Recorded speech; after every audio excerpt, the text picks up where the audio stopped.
Close your eyes and imagine stepping onto a platform in 1939, gleaming and new, waiting for trains that would never come. The London Underground hides secrets in its depths, stations built but never opened, extensions promised but abandoned, platforms that saw their last passengers when your grandparents were young. What stories do these silent stations hold? The London Underground is etched into our collective memory like the lines on an old palm. We know its rhythm, its smell, its peculiar geography. But scratch beneath the surface of what we think we know, and you will find a network far stranger and more haunted than the one we travel daily. In the late 1930s, London Transport had grand visions. The Northern Heights project promised to extend the Underground into the leafy suburbs of North London, connecting Alexandra Palace, Highgate, and beyond. Work began with optimism and ambition. New platforms were built at stations such as Highgate and Finsbury Park. Deep-level tunnels were dug beneath suburban streets. Engineers and workers believed they were building the future of London travel. They imagined families travelling from the heights of Muswell Hill down into the city, commuters flooding in from new residential areas, a network that would serve London for centuries. Then came September 1939. The declaration of war changed everything overnight. Resources vanished. Steel and concrete were needed for the war effort, not for expanding the tube. Workers were called up to fight. The grand plans for Northern Heights were put on hold, and that hold would last forever.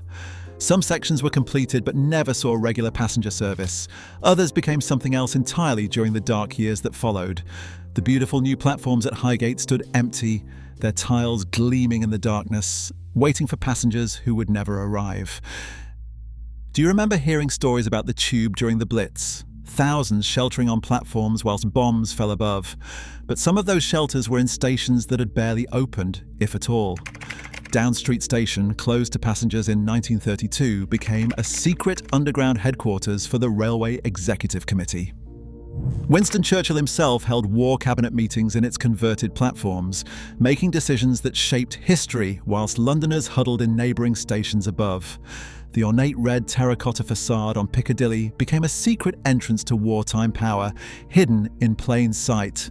The transformation of these spaces during wartime was extraordinary. What were meant to be gleaming new stations became command centres, storage facilities, and refuges. Aldwych Station, which had struggled with low passenger numbers, closed in 1940 and became a shelter for treasures from the British Museum. Priceless artefacts from ancient civilizations spent the war years in the darkness of a disused tube platform, protected from the bombs that rained down on Bloomsbury. The Elgin marbles rested where commuters once waited for the Piccadilly line. After the war ended, you might think these stations would have reopened, that the Northern Heights project would have resumed. But Britain was broke, exhausted, rebuilding. The grand pre-war ambitions seemed like luxuries from another age. The new reality was austerity, rationing, making do. Those half-finished tunnels and completed but unused platforms were quietly forgotten, sealed away, left to gather dust in the darkness. London had more pressing concerns than completing an underground extension that had seemed vital in 1938 but now felt like a relic from a different world. British Museum Station had closed even earlier in 1933, a victim of its proximity to Holborn. The passage between the two stations was actually shorter than the platforms themselves. For decades afterwards, Central Line passengers travelling between Holborn and Chancery Lane would catch glimpses of the abandoned platform in the tunnel darkness. The old advertising posters gradually faded. The tiles, once pristine, grew grimy with tunnel dust. It became a phantom, a memory, visible only as a blur through train windows. Some passengers swore they could see the old station name still visible on the wall tiles if they pressed their faces to the glass at just the right moment. The Northern Line holds particular treasures for ghost station enthusiasts. Between Euston and Camden Town, if you look carefully through the window, you can still see the platforms of South Kentish Town Station. It closed in 1924, but the platforms remain perfectly preserved beneath the streets of North London. The distinctive ox-blood red tiles that were fashionable in the 1920s are still there, faded, but intact. How many thousands have passed it without ever knowing it was there? York Road Station, closed in 1932, sits beneath Waterloo. Bull and Bush Station in Hampstead was built but never opened to the public at all. These places exist in a strange limbo, neither fully alive nor completely dead. They are spaces frozen in time, architectural time capsules from an era when London still believed in endless expansion and progress.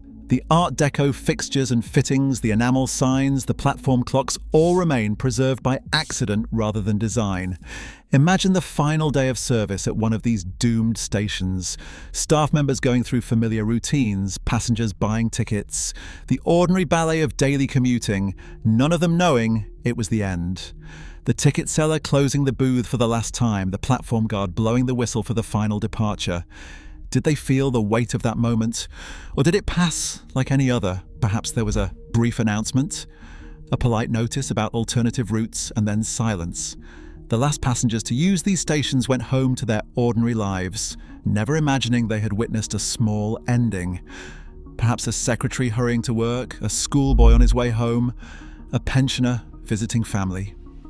They climbed those steps, passed through those turnstiles, stood on those platforms one final time. The next morning, or the next week, or the next month, they would find a different route, and the station would begin its slow fade into silence and shadow. Life moved on as it always does, and the closed station became just another inconvenience, then a curiosity, then a memory, then forgotten.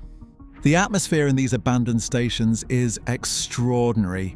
Those who have been granted access describe a peculiar stillness, a silence so complete it feels physical.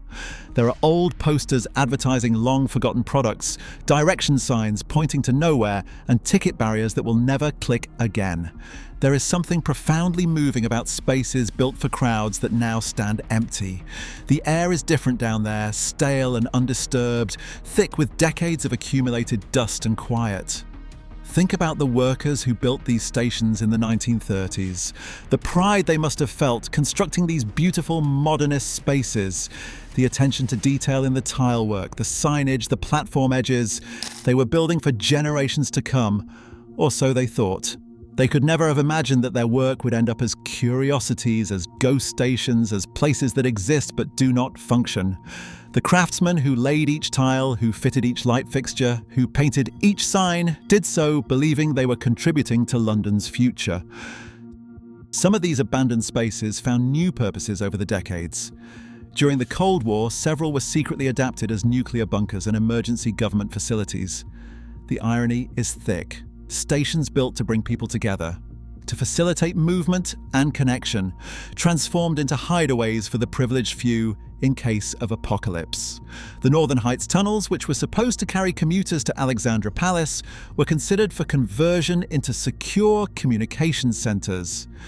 Deep beneath Goodge Street, a station that did open became something else entirely, its lower levels converted into an air raid shelter and later a secure military facility. The ghost stations became part of London folklore. Older Londoners remembered when they were open, when you could actually alight at British Museum or Down Street. They would tell younger generations about these lost stations, and the stories took on a mythical quality. Had these places really existed? Were they truly just abandoned down there in the darkness? Children growing up in the 1960s and 70s heard tales of secret stations and wondered if they were true or just urban legends like alligators in the sewers. Film and television discovered these atmospheric spaces. The disused tunnels and platforms of Aldwych Station in particular became a favourite filming location. If you watched British films and television shows from the 1970s onwards, you probably saw Aldwych pretending to be an active station. Its preserved 1940s aesthetic made it perfect for period dramas. The station that closed became more famous in retirement than it ever was in service. It appeared in everything from wartime dramas to spy thrillers, its authentic vintage details impossible to replicate on a studio set. For those who work on the underground, these ghost stations are an open secret. Maintenance workers occasionally access them. Train drivers see them flash past in the tunnels. There are protocols and procedures around them. They exist in official records and engineering documents. But for the travelling public, they remain largely invisible, hidden in plain sight beneath our feet. The drivers who pass South Kentish town several times each shift barely register it anymore, just another darkened platform in the endless tunnel darkness. The unfulfilled promise of the Northern Heights project haunts North London to this day. Those who live in Alexandra Palace or Highgate sometimes imagine what might have been. A direct tube link to central London, promised and partially built, then abandoned. The infrastructure is still there, buried and unused. The stations that were adapted for Northern Line services like Highgate retain traces of the grander scheme that never came to pass. Platform extensions that were never needed, passages that led nowhere, all evidence of a future that failed to arrive. What is it about these abandoned spaces that captures our imagination so completely? Perhaps it is the waste, the sense of grand plans gone awry. Perhaps it is the mystery, the idea that London contains secret spaces we can never visit. Or perhaps it is simpler than that.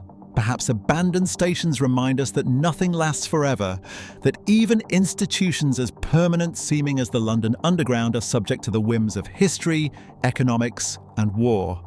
They are physical proof that certainty is an illusion, that the future rarely unfolds as planned. There is something deeply melancholic about a station with no passengers. Stations are meant to be places of movement, of hellos and goodbyes, of the daily rhythm of city life. When that purpose is removed, what remains feels hollow, purposeful architecture rendered purposeless. The beautiful tilework serves no one. The platform edges border emptiness. The signs point to nowhere.